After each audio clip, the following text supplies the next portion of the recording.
എല്ലാവർക്കും നമസ്കാരം. നല്ലൊരു ദിവസം ആശംസിക്കുന്നു, നല്ല ആരോഗ്യം ആശംസിക്കുന്നു, സന്തോഷവും സമാധാനവും ഒക്കെ എല്ലാവർക്കും ഉണ്ടാവട്ടെ എന്ന് പ്രാർത്ഥിക്കുന്നു. നമ്മൾ ജ്യോതിഷപരമായിട്ട് ചിന്തിക്കുമ്പോൾ നമുക്ക് ബാധിക്കാൻ സാധ്യതയുള്ള ദോഷങ്ങൾ, നമുക്ക് അനുഭവിക്കാൻ സാധ്യതയുള്ള ഗുണങ്ങൾ, ഇങ്ങനെ രണ്ട് തരത്തിലാണ് നമ്മളെപ്പോഴും ചോദ്യങ്ങൾ ഉണ്ടാവുന്നത്, അല്ലെങ്കിൽ സംശയങ്ങൾ ഉണ്ടാവാറുള്ളത് പൊതുവെ. അപ്പോൾ 12 രാശികളും 9 ഗ്രഹങ്ങളും 27 നക്ഷത്രങ്ങളൊക്കെ ഉള്ള ഈ ജ്യോതിഷത്തിൽ രാശിപ്രകൃതി, ഗ്രഹപ്രകൃതി, ഈ രണ്ട് കൺസെപ്റ്റാണ് രോഗങ്ങളെ നിർണയിക്കുന്നതിന് നമ്മളെ സ്വാധീനിക്കുന്നത്. രാശിപ്രകൃതി, ഓരോ രാശിക്കാർക്കും ഓരോരോ പ്രകൃതമുണ്ട്. അതുപോലെ തന്നെ നക്ഷത്രക്കാർക്കും ഒരു പ്രകൃതമുണ്ട്. ഒരു നക്ഷത്രം എന്ന് പറയുന്നത് ഒരു രാശിക്ക് കീഴിലാണ്, ഒരു ഗ്രഹത്തിന് കീഴിലുമാണ്. എന്തുകൊണ്ടെന്ന് വെച്ചാൽ ഒരു നക്ഷത്രം ഒരു രാശിയിൽ വരും. ഇപ്പോൾ അശ്വതി നക്ഷത്രം മേടൻ രാശിയിലാണ് എന്ന് പറയുന്നത്. ഏത് നക്ഷത്രത്തിൽ ആയാലും അതൊരു ഗ്രഹത്തിന് കീഴിലാണെന്ന് പറയുമ്പോൾ അശ്വതി നക്ഷത്രത്തിൻ്റെ അധിപൻ കേതുവാണ്. അപ്പോൾ കേതു ഗ്രഹത്തിൻ്റെ നിയന്ത്രണത്തിലാണ് അശ്വതി നക്ഷത്രം എന്നുള്ളതോ, അല്ലെങ്കിൽ കേതു ഗ്രഹത്തിന് പറയുന്ന തരത്തിലുള്ള പ്രകൃതം അശ്വതി നക്ഷത്രത്തിന് ഉണ്ടാകും എന്നുള്ളതൊക്കെ നമ്മൾ മനസ്സിലാക്കണം. ഈ പറയുന്ന വിഷയം സാധാരണ ആളുകളെ അപേക്ഷിച്ചിട്ട് നമുക്ക് ജ്യോതിഷം പഠിക്കുന്ന ആളുകൾക്ക്, ജ്യോതിഷത്തിൽ അല്പം ഒക്കെ അറിയുന്ന ആളുകൾക്കൊക്കെ ഉപയോഗപ്രദമാകും എന്നുകൂടി കരുതിയിട്ടാണ് ഇങ്ങനെ പറയുന്നത്. അപ്പോൾ ഒരു ഗ്രഹം എന്ന് പറയുന്നത് നമ്മൾക്ക് അങ്ങനെ തന്നെ സംഭവിച്ചു കൊള്ളണമെന്ന് യാതൊരുവിധ നിയമങ്ങളും ഇല്ല. എന്തുകൊണ്ടെന്ന് വെച്ച് കഴിഞ്ഞാൽ ജ്യോതിസിൻ്റെ ശാസ്ത്രമാണ്, പ്രകാശത്തിൻ്റെ ശാസ്ത്രമാണ്, വെളിച്ചപ്പെടലിൻ്റെ ശാസ്ത്രമാണ്. വെളിച്ചം, ജ്യോതിഷം, പ്രകാശം ഒക്കെ ഒന്ന് തന്നെയാണ്. വെളിച്ചപ്പെടുക, തിരിച്ചറിയുക എന്നുള്ള അർത്ഥത്തിലാണ് നമ്മളതിനെ കാണേണ്ടത് എന്നാണ് മനസ്സിലാക്കുക. നമുക്ക് ഒരു വെളിച്ചം എന്തിനാണ്? കാണാൻ വേണ്ടിയിട്ട്, തിരിച്ചറിയാൻ വേണ്ടിയിട്ട്, അല്ലേ? അപ്പോൾ നമ്മൾ കയ്യിലൊരു ടോർച്ചുണ്ട് എന്ന് വിചാരിക്കുക. വഴിയിലൂടെ നമ്മൾ രാത്രി നടന്നു പോകുമ്പോൾ ടോർച്ചുണ്ടെങ്കിൽ എന്താ കാണുക? വഴിയിൽ എന്തെങ്കിലും കിടപ്പുണ്ടെങ്കിൽ, കുഴിയുണ്ടെങ്കിൽ അത് കാണും. എന്തെങ്കിലും ഇഴജന്തുക്കളൊക്കെ ഉണ്ടെങ്കിൽ അതിനെ കാണും. അങ്ങനെയല്ലേ പറയുക? അപ്പോൾ ഈ ടോർച്ച് എന്ന് പറയുന്നത് കുഴിയിൽ വീഴാതിരിക്കാൻ സഹായിക്കുകയല്ല, പകരം കുഴിയെ കാണിച്ചു തരാൻ സഹായിക്കുന്നു. അങ്ങനെയാണ് പറയാം. അല്ലെങ്കിൽ പാമ്പോ അല്ല മറ്റു ഇഴജന്തുക്കളൊക്കെ ഉണ്ടെങ്കിൽ അതിനെ കാണാൻ സഹായിക്കുന്നു എന്നുള്ളതാണ് നമ്മൾ അതിൽ നിന്ന് മനസ്സിലാക്കേണ്ടത്. അപ്പോൾ ഈ കുഴി കണ്ടാൽ മാറി നടക്കാൻ നമ്മളാണ് ശ്രദ്ധിക്കേണ്ടത്. അന്നേരം കണ്ണടച്ച് നടന്നാലോ കുഴിയിൽ വീഴും. അപ്പോൾ അശ്രദ്ധമായിട്ട് നമ്മൾ അതിലൂടെ പാസ് ചെയ്യുകയാണെങ്കിൽ കുഴിയിൽ വീഴും. അതുപോലെ അശ്രദ്ധമായിട്ട് നമ്മൾ അതിലൂടെ ഇഴജന്തുക്കളുണ്ട്, അതിനൊക്കെ ചവിട്ടി പോവുകയാണെങ്കിൽ അത് കടിക്കും. അതുകൊണ്ട് ഫലം സംഭവിക്കാൻ സാധ്യതയുണ്ട് എന്ന് പറയുമ്പോൾ ആ യോഗത്തിന് അത്രമാത്രം പ്രസക്തിയും. എന്നാൽ ചില യോഗങ്ങൾ എത്ര തന്നെ മാറ്റിമറിച്ചാലും സംഭവിക്കും, ഒന്നും ചെയ്യാൻ പറ്റില്ല. അപ്പോൾ അതിന് കാരണം ദൃഢഫലതയാണ്, ഒരു ഫലത്തിൻ്റെ ദൃഢത. ഉറപ്പായിട്ട് സംഭവിക്കുന്ന പറയുന്ന ചില ഫലങ്ങളുണ്ട്. എന്നാൽ നമ്മളെപ്പോഴും ഈ ദോഷങ്ങൾ സംഭവിക്കുമെന്ന് വിചാരിച്ചിട്ട് തന്നെ നമുക്ക് മുന്നോട്ട് പോകാൻ പറ്റും? അങ്ങനെ പറ്റില്ല, അങ്ങനെ പാടില്ല എന്നുള്ളതാണ് ഞാൻ പറയുന്നത്. മനുഷ്യന് ദോഷങ്ങൾ സഹജമാണ്, പക്ഷേ അതിലേറെ ഗുണങ്ങളും സഹജമാണ് എന്നുള്ളത് ചിന്തിക്കണം നമ്മളെപ്പോഴും. ഈ പറയുന്ന വീഡിയോയിൽ ഞാൻ മൊത്തം നിങ്ങൾ കാണുക, അതിൻ്റെ ഒരു വ്യവസ്ഥയും അതിൻ്റെ പരിമിതികളും അതുപോലെ നേട്ടങ്ങളും ഒക്കെ നമ്മൾ തിരിച്ചറിയുമ്പോൾ നമ്മൾക്ക് അതിനും അപ്പുറത്തേക്ക് നീങ്ങാൻ പറ്റും എന്നുള്ളത് മനസ്സിലാക്കാം. നമ്മൾ ഒരു സ്ഥലത്തൂടെ പോകുന്നു വിചാരിക്കുക, അവിടെ രോഗാണുക്കളുണ്ട് എന്നും കൂടി വിചാരിക്കുക. നമ്മൾ 4-5 പേര് അതിലൂടെ പാസ് ചെയ്യുമ്പോൾ ആ രോഗാണുക്കൾ നമ്മളെ സ്വാധീനിക്കാൻ ശ്രമിക്കും, ഇല്ലേ? പക്ഷേ നമ്മുടെ പ്രകൃതത്തെ അതിന് സ്വാധീനിക്കാൻ പറ്റാതിരുന്നാൽ എന്ത് ചെയ്യും? അത് നഷ്ടപ്പെടും. അതിൻ്റെ ആ ശക്തി നഷ്ടപ്പെട്ടിട്ട് നമ്മൾ സ്വാധീനിക്കാതെ നമ്മൾക്ക് നിലനിൽക്കാൻ പറ്റും. അപ്പോൾ നമ്മൾക്ക് ഇവിടെ ചുറ്റുവട്ടവും രോഗാണുക്കൾ ഉള്ളതുപോലെ, അല്ലെങ്കിൽ രോഗം വരുത്താനുള്ള സാധ്യതകൾ ഉള്ളതുപോലെ തന്നെ രോഗത്തെ പ്രതിരോധിക്കാനുള്ള സാധ്യതകളും അതിലേറെയാണെന്നുള്ളത് മനസ്സിലാക്കുക. ആ പ്രതിരോധത്തെ കുറയുമ്പോഴാണ് എന്ത് സംഭവിക്കുന്നത്? രോഗം ബാധിക്കുന്നത്. ഇവിടെ നമ്മൾ എന്ത് രോഗം എന്നുള്ളൊരു ചോദ്യത്തിനേ പ്രസക്തിയില്ല. രോഗം എന്ന് മാത്രമേ ഉള്ളൂ. എന്താണ് രോഗം എന്ന് പറയുന്നത്? നമ്മുടെ സ്വാഭാവികമായിട്ട് നമ്മുടെ ആരോഗ്യത്തിൻ്റെ ഹീനതയാണ്, ആരോഗ്യത്തിൻ്റെ കുറവിനെയാണ് സൂചിപ്പിക്കുന്നത്. അപ്പോൾ ആരോഗ്യം എങ്ങനെ ഉണ്ടാക്കാം എന്നുള്ളത് കൂടി നമ്മൾ മനസ്സിലാക്കണം. ആസ് ഈസ് ദി മൈൻഡ് എന്നാണ്, നമ്മളെ മനസ്സിനനുസരിച്ചിട്ടാണ് ദേഹം പ്രതിരോധത്തെ തയ്യാറാക്കുന്നത്. മനസ്സ് ദുർബലപ്പെട്ടു പോയാൽ എന്ത് സംഭവിക്കും? ദേഹവും ദുർബലമായി പോകും.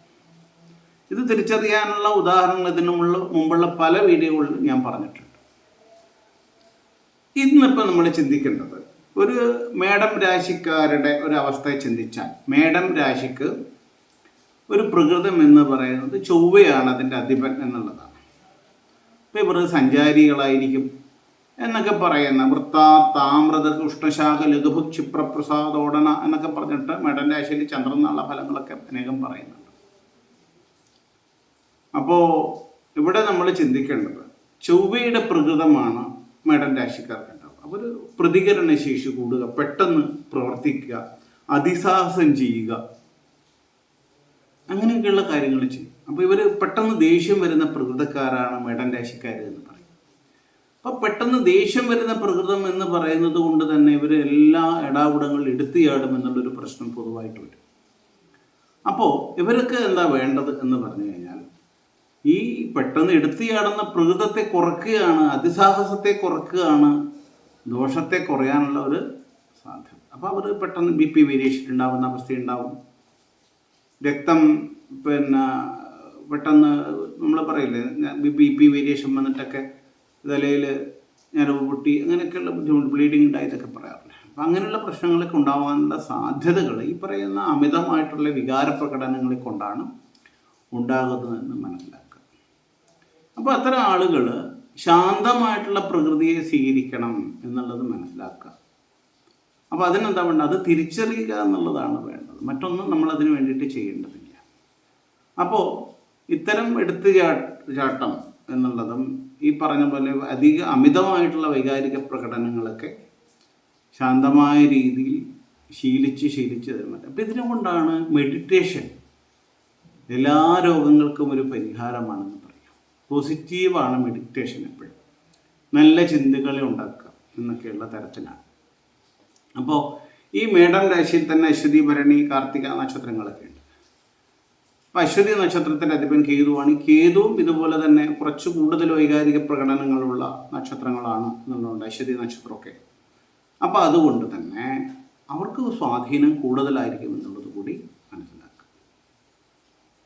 മേടൻ രാശി തലയാണ് എന്നുള്ളത് കൊണ്ട് തലയുമായി ബന്ധപ്പെട്ട രോഗങ്ങൾക്ക് സാധ്യതയുണ്ടാകുമെന്ന് കൂടി മനസ്സിലാക്കുക. തല മുറിയുക, തലയുമായി ബന്ധപ്പെട്ട രോഗങ്ങൾ, തലവേദന ഉണ്ടാവുക, അതൊക്കെ ചിന്തിക്കും. ഇതിനൊക്കെ സാധ്യതകൾ പറയുമ്പോൾ ഇത് പ്രകൃതത്തിൻ്റെ ഭാഗമായിട്ടാണ് ഈ സാധ്യതകളെ പറയുന്നതെങ്കിലും ഗ്രഹങ്ങൾ ദുർബലപ്പെട്ടു പോവുകയും അനിഷ്ടസ്ഥാനത്ത് വരികയും ആ അത്തരം ഗ്രഹങ്ങളുടെ ദശാപഹാരങ്ങൾ വരുമ്പോഴൊക്കെയാണ് രോഗങ്ങൾ പ്രകടമായിട്ട് വരുന്നത്.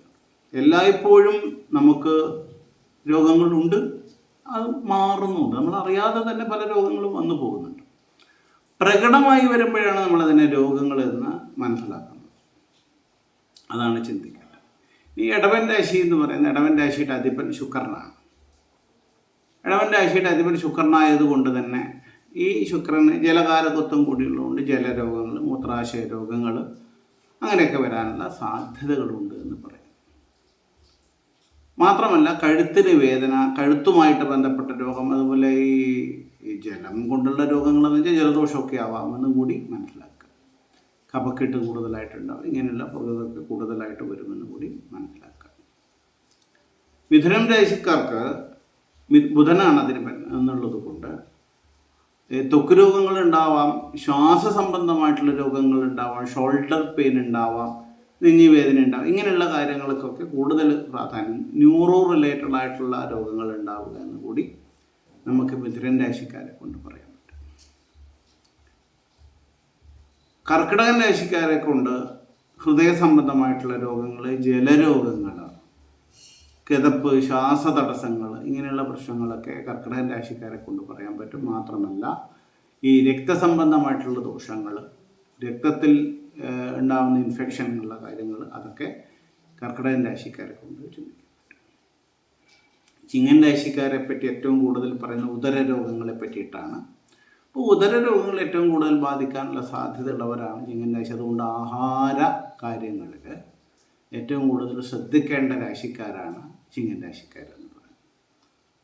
അവരുടെ ആഹാര കാര്യങ്ങളിൽ ചിട്ട പാലിക്കുക എന്നൊക്കെ ഉള്ളതാണ് ഈ രോഗത്തിന് പരിഹാരമായിട്ട് പറയാനുള്ളത്. കന്നിരാശി ബുധൻ്റെ ക്ഷേത്രം തന്നെയാണ്. ഈ ശ്വാസരോഗങ്ങളും ത്വക്ക് രോഗങ്ങളും ഒക്കെ കന്നിരാശിക്കാർക്കും പറയാൻ പറ്റും. കഫക്കെട്ട് മുതലായ പ്രശ്നങ്ങൾ കന്നിരാശിക്കാർക്ക് പറയാൻ പറ്റും. കൂടാതെ നടുവിന് ബുദ്ധിമുട്ടുണ്ടാവുക, അടിവയറുമായി ബന്ധപ്പെട്ട രോഗങ്ങൾ ഉണ്ടാവുക, അതുപോലെ തന്നെ നമ്മൾ ഈ ലൈംഗിക രോഗങ്ങളൊക്കെ ഉണ്ടാവുക എന്നൊക്കെ തരത്തിലുള്ള കാര്യങ്ങളൊക്കെ ശ്രദ്ധിക്കേണ്ട രാശിക്കാരാണ് കന്യരാശിക്കാർ. നടുവിനെ സംബന്ധിച്ച്, കാരണം ആ ഭാഗമാണ് ഇതിനെ പ്രതിനിധീകരിക്കുന്നത് എന്നുള്ളതുകൊണ്ട് നടുവിനെ സംബന്ധിച്ചുള്ള ഇഷ്യൂസ് കൂടുതൽ വരാൻ സാധ്യതയുണ്ട് കന്യരാശിക്കാർക്ക്. തുലാം രാശിക്കാർക്ക് എപ്പോഴും തുലാം രാശി ബാലൻസാണ്. ബാലൻസിനെ സംബന്ധിച്ച് രോഗങ്ങൾ ഉണ്ടാവുക എന്ന് പറയും. ചെവിയെ സംബന്ധിച്ചുള്ള രോഗങ്ങൾ ഉണ്ടാവുക എന്ന് പറയും. BP വേരിയേഷനുമായിട്ട് ബന്ധപ്പെട്ട രോഗങ്ങൾ ഉണ്ടാവുക എന്നുണ്ട്. അതുപോലെ തന്നെ ജലരോഗങ്ങൾ എന്ന് പറഞ്ഞാൽ രക്തസംബന്ധമായിട്ടുള്ളതാവാം, മൂത്രാശയ സംബന്ധിച്ചുള്ളതാവാം, വൃക്ക സംബന്ധിച്ചതൊക്കെ ആവാം എന്നുള്ളതൊക്കെ കൊണ്ട് തുലാം രാശിക്കാർ അങ്ങനെയുള്ള രോഗങ്ങൾ ശ്രദ്ധിക്കുകയാണ്. വൃശ്ചികൻ രാശി രക്തസംബന്ധമായിട്ടുള്ള ദോഷങ്ങൾ, അലർജി, അതുപോലെ തന്നെ നമ്മൾക്ക് ഹിഡനായിരിക്കുന്ന ഭാഗത്തുണ്ടാവുന്ന രോഗങ്ങളൊക്കെ ചിന്തിക്കേണ്ടത് വൃശ്ചികൻ രാശിക്കാരെ കൊണ്ടാണ്. ധനുരാശിക്കാരെ എന്ന് പറയുന്നത് പൊതുവെ വ്യാഴത്തിൻ്റെ ക്ഷേത്രം. ഇവർക്ക് ഉള്ളൊരു പ്രശ്നം, അവരുടെ ചിട്ടവട്ടങ്ങൾക്കനുസരിച്ചിട്ട് ജീവിക്കാൻ പറ്റിയില്ലെങ്കിൽ അവർ രോഗികളായിട്ട് മാറുന്നൊരവസ്ഥ വരുന്നുണ്ട്. കൃത്യനിഷ്ഠ അവർക്ക് ഉണ്ടാകുമെങ്കിലും അതിനെ അനുസരിച്ചിട്ട് അവർക്ക് ചെയ്യാൻ പറ്റിയില്ലെങ്കിൽ അതൊരു രോഗമായിട്ട് മാറുന്നൊരവസ്ഥ ധനുരാശിക്കാർക്കുണ്ട്. അതുകൊണ്ട് ഏത് അന്തരീക്ഷത്തിലും ജീവിക്കാനുള്ള പ്രാപ്തി ഉണ്ടാക്കുക എന്നുള്ളതാണ് ധനുരാശിക്കാർ ഏറ്റവും ശ്രദ്ധിക്കേണ്ടത്. ഈ അമിതമായിട്ടുള്ള ചിന്തകൾ കൊണ്ട്, നമ്മുടെ ചിന്തകൾക്കനുസരിച്ചിട്ട് പ്രവർത്തിക്കാൻ പറ്റുന്നില്ല എന്നുള്ളത് കൊണ്ടും, ചിന്തകൾ ഏറ്റവും കൂടുതൽ നമ്മളെ ബുദ്ധിമുട്ടിക്കുന്നത് കൊണ്ടൊക്കെ വരുന്ന പല ദോഷങ്ങളും ധനുരാശിക്കാർക്ക് ഉണ്ടാകുമെന്നുള്ളത് മനസ്സിലാക്കുക. എപ്പോഴും എല്ലാ കാര്യങ്ങളും പെർഫെക്റ്റ് ആയിട്ട് ഉണ്ടാവില്ല. ഓരോന്നിനും ഓരോരോ പെർഫെക്ഷനേ ഉണ്ടാവുള്ളൂ. അതിന് പരിമിതികൾ ഉണ്ടാവില്ല. നാച്ചുറലായിട്ടുള്ള പല കാര്യങ്ങൾക്കും പരിമിതികളുണ്ട്. ആ പരിമിതികൾ തന്നെ അതിൻ്റെ പെർഫെക്ഷൻ എന്നുള്ളത് ചിന്തിക്കണം. മനുഷ്യന് പരിമിതികളുണ്ടല്ലോ, ആ പരിമിതികൾ അതിൻ്റെ പെർഫെക്ഷൻ്റെ ഭാഗവും കൂടിയാണ്. കാരണം അല്ലാത്തത് നാച്ചുറൽ അല്ല എന്ന് കൂടി പറയണ്ടേ. ആർട്ടിഫിഷ്യലായിട്ട് ഉണ്ടാക്കുന്നൊരു വസ്തു അല്ലല്ലോ. അതിനെയൊക്കെ തിരിച്ചറിയുക. എല്ലാം നമ്മൾ വിചാരിച്ചതുപോലെ നടക്കണമെന്നില്ല എന്ന് കൂടി മനസ്സിലാക്കുക. അങ്ങനെയൊക്കെയുള്ള ചിന്തകളെ കൊണ്ട് നമുക്കത് പോസിറ്റീവായിട്ട് മാറ്റാൻ പറ്റും. മകരം രാശി വാതികമായിട്ടുള്ള രോഗങ്ങൾ, ബ്ലഡ് സർക്കുലേഷനുമായിട്ട് ബന്ധപ്പെട്ട രോഗങ്ങൾ, വാതസംബന്ധമായിട്ടുള്ള രോഗങ്ങൾ, കാലുമായി ബന്ധപ്പെട്ട രോഗങ്ങൾ, അതുപോലെ തന്നെ നമ്മൾ താമസിക്കുന്ന സ്ഥലവുമായി ബന്ധപ്പെട്ട് ബാധിക്കുന്ന ചില രോഗങ്ങളൊക്കെ ബാധിക്കാനുള്ള സാധ്യതകൾ ഏറ്റവും കൂടുതലുള്ളത് മകരം രാശിക്കാർക്കാണ്. എപ്പോഴും അമിതമായിട്ടുള്ള ടെൻഷൻ ഉണ്ടാവുക, സങ്കടം കൂടുതലായിട്ടുണ്ടാവുക, ഇങ്ങനെയുള്ള കാരണങ്ങൾ കൊണ്ടും കാലിന് എപ്പോഴും പ്രശ്നമുണ്ടാകുന്നതൊക്കെ ഇവരെ സംബന്ധിച്ചിട്ട് ബുദ്ധിമുട്ടുണ്ടാക്കുന്നതാണ്. വളരെ ഏറെ അത്തരം കാര്യങ്ങളിലാണ് ഇവർ ശ്രദ്ധിക്കേണ്ടത്.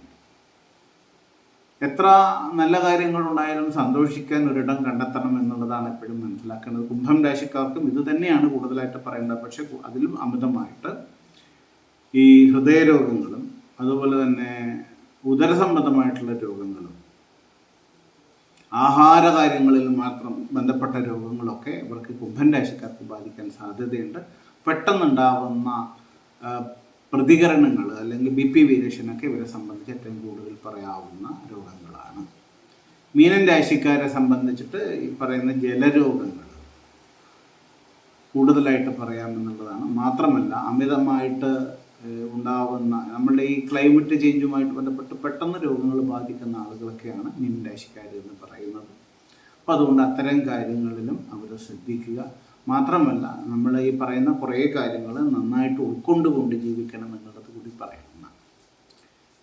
പിന്നെ ഇത് കൂടാതെ നമ്മൾ ഓരോ ഗ്രഹങ്ങൾക്കുമുള്ള രോഗങ്ങളെ വിഷയത്തിൽ ചിന്തിച്ചു കഴിഞ്ഞാൽ ഈ സൂര്യൻ അസ്ഥികാരകനാണ് എന്നുള്ളത് കൊണ്ട് അസ്ഥി സംബന്ധമായിട്ടുള്ള രോഗങ്ങൾ ബാധിക്കാം. ചൂടിൻ്റെ കാരകനാണ്, ചൂടുമായിട്ട് ബന്ധപ്പെട്ട രോഗങ്ങളെ അത് ഉണ്ടാക്കും. കണ്ണിൻ്റെ രോഗങ്ങളെ ഉണ്ടാക്കും എന്നുള്ളതൊക്കെ ഈ സൂര്യൻ. അതുപോലെ പെട്ടെന്നുണ്ടാകുന്ന ദേഷ്യം കൊണ്ടൊക്കെയുള്ള വിഷയങ്ങളൊക്കെ ഉണ്ടാവും എന്നൊക്കെ സൂര്യനെ കൊണ്ട് പറയാം. ചന്ദ്രനെ കൊണ്ട് ജലരോഗങ്ങൾ, ടെൻഷനും കൊണ്ടുവരുന്ന രോഗങ്ങൾ, രക്തസംബന്ധമായിട്ടുള്ള രോഗങ്ങൾ ഒക്കെ പറയും. ഈ രക്തം എന്ന് പറയുന്നതിന് ചന്ദ്രനും ചൊവ്വയും കാരകത്വമുണ്ട്. അപ്പോൾ ചുവപ്പിന് കാരകത്വം ചൊവ്വയാണ്, ഹീമോഗ്ലോബിൻ്റെ കാരകത്വം ചൊവ്വയും അതിലുള്ള ജലാംശത്തിൻ്റെ പ്ലാസ്മയുടെ ഒക്കെ കാരകത്വം ചന്ദ്രനുമാണെന്ന് കൂടി മനസ്സിലാക്കുക. അപ്പോൾ ഇങ്ങനെ അതിനെ നമ്മൾ വേർതിരിച്ചിട്ട് ഇത്തരം രോഗങ്ങളെ അതിൽ നിന്ന് തിരിച്ചറിയാൻ നമുക്ക് സാധിക്കും. ചൊവ്വയും ഞാൻ നേരത്തെ പറഞ്ഞ രക്തസംബന്ധമായിട്ടുള്ള രോഗമാണ് ചൊവ്വയെ കൊണ്ട് ചിന്തിക്കേണ്ടത്. അതിൽ ഹീമോഗ്ലോബിനുമായിട്ട് ബന്ധപ്പെട്ട രോഗങ്ങളെയാണ് ചൊവ്വയുമായി ബന്ധപ്പെട്ട് ചിന്തിക്കേണ്ടതെന്ന് കൂടി മനസ്സിലാക്കുക. മുറിയുക ഒക്കെ ചൊവ്വയുടെ കാരകത്വമാണ്. ബുധൻ ശ്വാസരോഗങ്ങൾ, ഗ്രന്ഥി രോഗങ്ങൾ ഒക്കെ വരാനുള്ള സാധ്യത ബുധനെ കൊണ്ടുണ്ട്. അതുപോലെ സ്കിൻ അലർജീസ് ഒക്കെ ഉണ്ടാകാനുള്ള സാധ്യതയുണ്ട്. വ്യാഴത്തിന് പൊതുവെ മധുര രോഗങ്ങളെ പറയാം. വ്യാഴത്തിന് അതുപോലെ തന്നെ പലവിധ രോഗങ്ങളെ പ്രത്യേകിച്ചിട്ട് നമ്മൾക്ക് നേരത്തെ പറഞ്ഞതുപോലെ അവർ ഒരു പരിധിയിൽ നന്നായിട്ട് പെർഫെക്റ്റായിട്ട് ജീവിക്കാൻ ആഗ്രഹിക്കുന്ന ആളുകളാണ്. അതിന് പറ്റിയില്ല അവർക്ക് രോഗം വരാനുള്ള സാധ്യതകളുണ്ട് എന്ന് പറയുന്ന പോലെ തന്നെ പറയാം. ശുക്രന് മൂത്രാശയ രോഗങ്ങൾ, ജലരോഗങ്ങൾ ഒക്കെ ചിന്തിക്കേണ്ടതാണ്. ശുക്രൻ ലൈംഗിക രോഗങ്ങൾ ശുക്രനെ കൊണ്ട് പറയാൻ പറ്റും. ശനി പൊതുവേ നമ്മൾ പറയാം ക്ഷീണം വരുന്ന രോഗങ്ങൾ, വിശപ്പ് കൊണ്ടുവരുന്ന രോഗങ്ങൾ, മാനസിക സമ്മർദ്ദങ്ങൾ കൊണ്ടുവരുന്ന രോഗങ്ങൾ, ദുഃഖം കൊണ്ടുവരുന്ന രോഗങ്ങൾ, അമിതമായിട്ടുള്ള ചിന്തകൾ കൊണ്ടുവരുന്ന രോഗങ്ങൾ, എപ്പോഴും മറ്റുള്ളവരെ പറ്റിയിട്ടുള്ള ചിന്തകളെ കൊണ്ടൊക്കെ വരുന്ന രോഗങ്ങളൊക്കെ ശനിയെ കൊണ്ട് ചിന്തിക്കുക. രാഹുവിന് തൊലിപ്പുറത്തുണ്ടാവുന്ന രോഗങ്ങൾ, നാഡീ സംബന്ധമായിട്ടുള്ള രോഗങ്ങളൊക്കെ ചിന്തിക്കാവുന്നതാണ്. കേതുവിന് അതുപോലെ തന്നെ നാഡീരോഗങ്ങളെയും പറയും, അതുപോലെ തന്നെ മർമ്മരോഗങ്ങളെയും ചിന്തിക്കാവുന്നതാണ് കേതുവിന്. ഈ രോഗങ്ങൾ എന്ന് പറഞ്ഞിട്ട് നമ്മൾ എപ്പോഴും രോഗം വരുമോ എന്ന് ചിന്തിക്കുന്നുണ്ട്. നമ്മൾ മനസ്സിലാക്കേണ്ട ഒരു കാര്യം, കൊറോണ വന്ന സമയത്ത് കൊറോണയല്ലാതെ മറ്റൊരു രോഗം ആർക്കും ഉണ്ടായിട്ടില്ല.